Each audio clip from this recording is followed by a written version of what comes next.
মাছৰে ভালে পাওঁ মোৱা খলিহনা শাকৰে ভালে পাওঁ পালেং লফা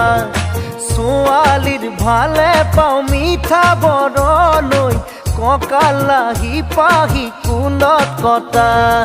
তোকে দেখা পাই বাঢ়িছে জানৈ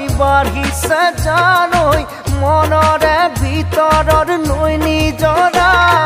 মাছৰে ভালে পাওঁ মোৱা খলিহনা শাকৰে ভালে পাওঁ পালেং লফা